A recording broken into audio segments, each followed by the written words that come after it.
하나님의 말씀 시편 125편 1절에서 126편 6절까지의 말씀입니다.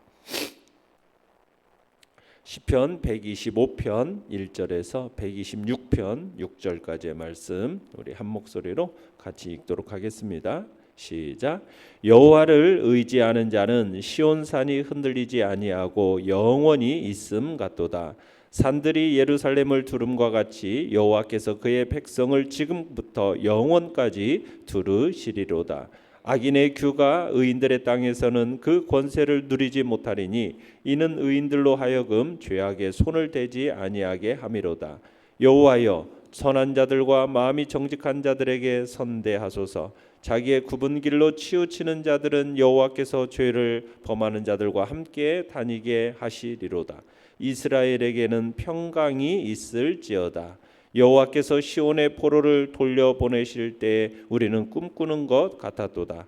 그때 우리 입에는 웃음이 가득하고 우리 혀에는 찬양이 찼었도다. 그때 문나라 가운데에서 말하기를 여호와께서 그들을 위하여 큰 일을 행하셨다 하였도다. 여호와께서 우리를 위하여 큰 일을 행하셨으니 우리는 기쁘도다. 여호와여, 우리의 포로를 남방 시내들 같이 돌려보내소서. 눈물을 흘리며 씨를 뿌리는 자는 기쁨으로 거두리로다. 울며 씨를 뿌리러 나가는 자는 반드시 기쁨으로 그 곡식단을 가지고 돌아오리로다. 아멘.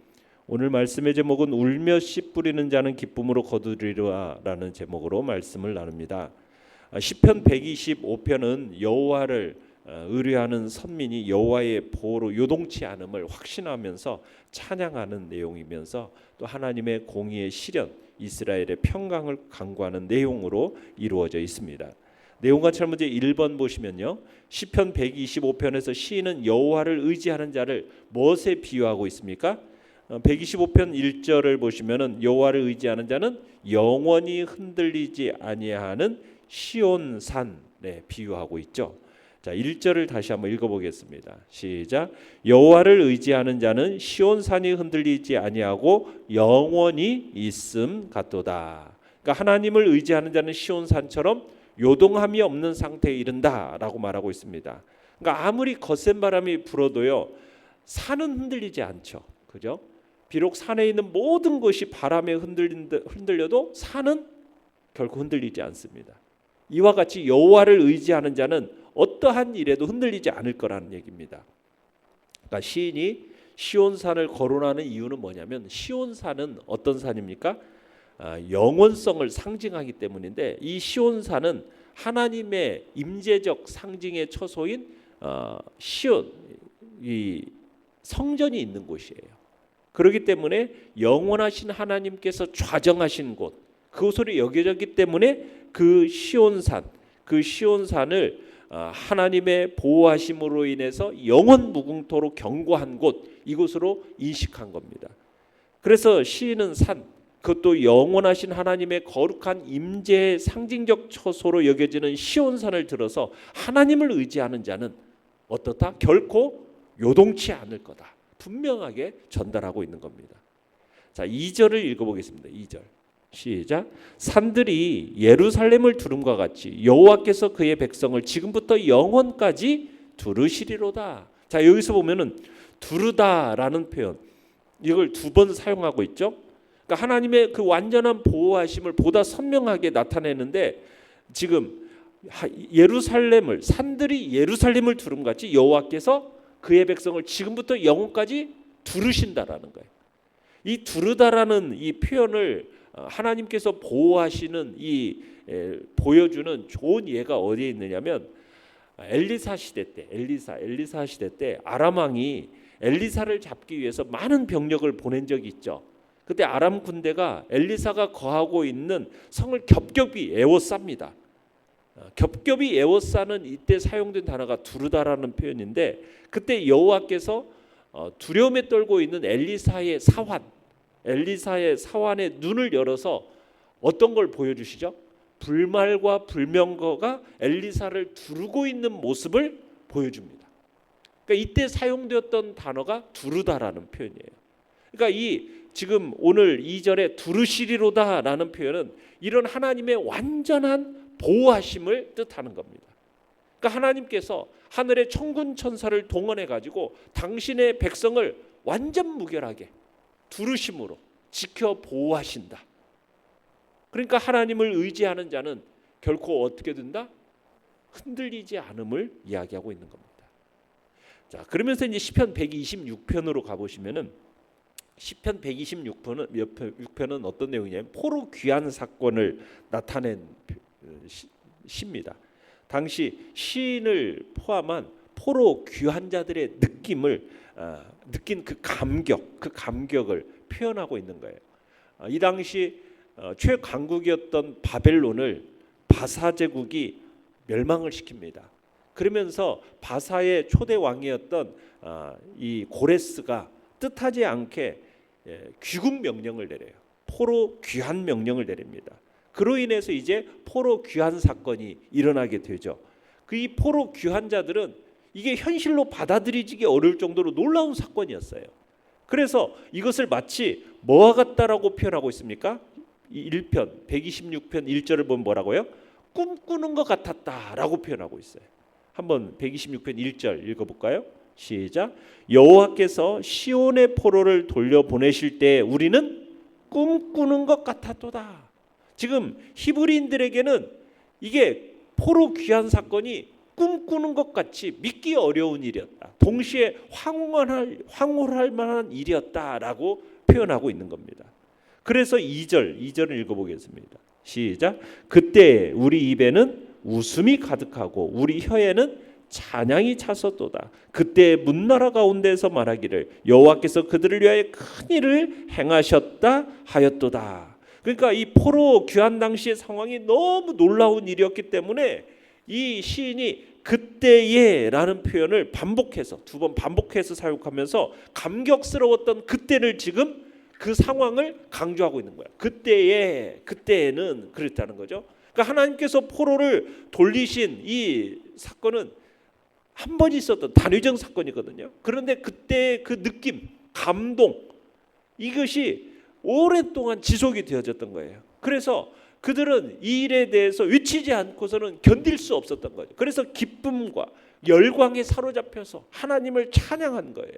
그런데 이 놀라운 건 뭐냐? 이방인들조차도 이런 배경 속에서 뭐예요? 그 이루어진 포로 귀환에 대해서 하나님이 일하셨다. 그 배후에서는 하나님이 일하셨습니다라고 고백하고 있습니다. 3절을 보십시오. 3절을 보면 여호와께서 우리를 위하여 큰 일을 행하셨으니 우리는 기쁘도다. 자, 앞에 2절 그때에 하면서 이방인들 문나라가 기뻐했다고 하지 않습니까? 그들을 위하여 큰 일을 행하셨다. 여호와께서 그렇게 하면서 문나라 백성들도 그 일에 하나님이 역사하셨음을 이렇게 얘기했는데 이 이방인들조차 놀라고 감탄할 만한 하나님의 그 위대한 구원의 역사가 3절에서는 바로 자신들을 위해서 이루어졌다라는 것을 나타내면서 그 이방인들이 놀라고 감탄하는 그것을 이제 포로 귀환자인 당사자들도 어땠다는 거예요? 우리는 기쁘다라고 하면서 얘기를 하고 있는 것입니다. 자, 내용 관찰 문제 2번을 보시면 시편 126편에서 시인은 울며 씨를 뿌리는 자들의 나중이 어떻게 될 것이라고 말합니까? 자, 씨를 뿌리며 하나님을 의지해서 울며 씨를 뿌리는 자는 5절 6절을 보시면 어떻게 된다? 기쁨으로 단을 거두게 될 것이다. 이렇게 말하고 있습니다. 자, 5절 6절 같이 한번 읽어보죠. 시작. 눈물을 흘리며 씨를 뿌리는 자는 기쁨으로 거두리로다. 울며 씨를 뿌리러 나가는 자는 반드시 기쁨으로 그 곡식단을 가지고 돌아오리로다. 자, 지금 포로에서 귀환한 그 공동체에 속한 모든 사람들을 뭘로 이렇게 비유하고 있느냐면 씨 뿌리는 농부로서 비유하고 있는 겁니다. 지금 이들이 포로 귀환이라는 하나님께서 이루신 그 역사, 이 역사가 정말 달콤한 열매죠. 그것을 따먹기만 하는 자들이 아니라 그들은 그 열매를 따먹었지만 또한 미래의 열매를 준비하는 자들이었습니다. 미래의 열매를 위해서 준비하는 자들. 이 당시에 농부들은 비가 와서 늘 비가 와서 막 이렇게 씨가 발아되는 어떤 예견된 상황에서 씨 뿌리는 것만이 아니었어요. 우리나라처럼 이렇게 비가 자주 와가지고 씨 뿌리면은 막 씨앗이 발아가 되고 막 자라고 이런 게 우리는 굉장히 자연스럽잖아요. 그런데 이곳은 그런 곳이 아니에요. 전혀 비가 올 것 같지 않은 그런 상황에서도요, 비를 기다리다 못해서 미래에 관한 확신 없이 그냥 씨앗을 뿌리는 일이 비일비재했다고 그래요. 그러니까 지금 이들이 지금 포로 귀환이 한번 일어나긴 했어요. 그런데 추가적인 포로 귀환이 이루어질 것이라는 상황은, 또다시 이루어질 것 같은 상황은 아직 전혀 보이지가 않는 거예요. 어떤 하나님의 전격적인 도움, 이방에서 문나라에서 포로로 돌리실 것 같은 기적 같은 이 일이 요청되어지는 것, 그것을 지금 기대하고 지금 씨앗을 뿌리는 겁니다. 지금 어떻게 보면 미래에 관해서는 아무런 보장이 없어요. 희망이 없어요. 그런 가운데서 씨앗을 뿌렸는데 하나님의 기적 같은 역사로 비가 내리고 그로 인해서 결실하면, 정말 결실하게 됨을 보여준다라는 거죠. 그러니까 어떻게 보면 비가 오지 않아서 씨를 뿌려도 결실하기 어려운 그 최악의 상황이었지만 집안에 머물지 않고 어떻게 하는 거예요? 눈물을 흘리면서 밭에 씨앗을 뿌리고 그 뿌리러 나가는 농부의 모습, 미래가 보이지 않는 그런 고난의 현실 가운데서 지금 이스라엘 백성들이 그들의 그 신정 왕국의 영광을, 미래 영광을 회복하겠다는 일념으로 인내하고 노력할 것을 촉구하고 있는 거예요. 힘든 가운데서, 그렇게 힘든 가운데서 희망을 버리지 말고 자기가 해야 할 일을 포기하지 말고 그렇게 나아간다면 반드시 어떤 일이 있게 된다? 기쁨으로 단을 거두게 되는 일이 있게 될 것이다. 그러면서 과거에 하나님께서 베풀어 주시던 그 포로 귀환의 은혜에 대한 회상으로 그때라고 하면서 그때로 시작해가지고 미래의 영광의 그 회복을 강구하면서 미래의 기쁨을 예상하는 그런 확신으로 이렇게 마무리 짓는 것을 우리가 보게 되는 겁니다. 자, 연구와 묵상 문제 3번입니다. 시인이 하나님을 신뢰하는 자들의 그 형통을 의심하지 않는 이유는 무엇입니까? 하나님은 뭐와 같기 때문에? 든든한 산과 같기 때문에, 든든한 산과 같기 때문에 형통함을 의심하지 않습니다. 하나님은 예루살렘을 두른 산들과 같다라는 거죠. 그렇게 노래하고 있지 않습니까? 예루살렘이 어떤 곳이에요? 높은 산들로 둘러싸여 있어서 적들이 쉽게 들어올 수 없는 요새가 예루살렘이거든요. 그러니까 이스라엘 백성은 예루살렘으로 순례를 떠날 때 그 험한 산을 걸으면서 든든한 산과 같은 하나님, 그분을 찬양했어요. 악한 자들의 권세가 하나님 앞에서는 힘을 쓸 수 없다. 하나님을 의지하면 영원히 흔들리지 않는 시온산과 같게 될 거다. 이렇게 말하면서 그들은 순례의 길을, 순례자의 그 시온 성전에 올라가면서 그 노래를 불렀던 겁니다. 그러면서 하나님을 의지하는 자는 울며 씨를 뿌릴 때 반드시 어떤 일이 있게 될 것이다? 기쁨으로 단을 거두는 일이 있게 될 것이다. 그러니까 하나님 앞에 우리가 전적으로 우리의 삶을 위탁하고 나아가면은 하나님이 그 결과 책임지심을 잊지 말아야 합니다. 반드시 그 결과 책임지십니다. 눈물과 헌신의 씨를 뿌리면은 고통은 있지만 그 이후에 하나님께서 주시는 은혜의 결실이 준비되어 있음을 믿으시길 바라요. 우리가 그걸 기억하고 우리는 씨앗을 뿌려야 되는 거죠. 느낀 점 4번입니다. 하나님께서는 자기를 신뢰하는 자들에게 반드시 선하게 응답하신다는 그 시인의 고백을 보며 무엇을 느낍니까? 우리 신앙인은 기본적으로 과거 우리 하나님께서 베푸신 그 은혜에 대한 분명한 그 기억을 가지고 미래에 주어질 은혜를 확신하면서 간구해야 함을 느낍니다. 그때 과거에 하나님이 우리에게 이런 일을 행하셨었지, 이걸 기억해내면서 지금 현재는 정말 상황이 너무 암울해 보이지만, 절망적으로 보이지만, 그런 상황 속에서 우리는 울면서 씨를 뿌리는 농부의 심정을 가져야 된다는 거죠. 울면서 씨를 뿌리는 이런 태도는 과거 하나님께서 베풀어 주셨던 그 은혜에 대한 감사의 마음을 갖고 미래의 하나님의 은혜를 확신하는 자만이 가질 수 있는 태도인 거예요. 어떻게 보면은 먼지의 잿더미뿐인 이 땅에서도 눈물로 씨앗을 뿌리는 그 수고를 하나님은 헛것으로 돌리지 않으시고 반드시 열매를 거두게 하심을 믿으시길 바라요. 오늘 우리가 처한 현실 가운데서 눈물 흘리며 씨를 뿌리는 자, 땀과 수고를 아끼지 않는 자, 목숨까지라도 정말 바쳐서 헌신하는 자, 그런 사람들의 눈물과 땀과 헌신의 열매 반드시 거두게 하심을 믿으시길 바라요.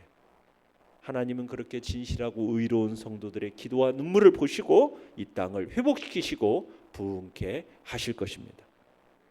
결단과 적용 5번입니다. 지금 내가 하나님을 의지하며 눈물로 씨를 뿌려야 하는 일은 무엇입니까?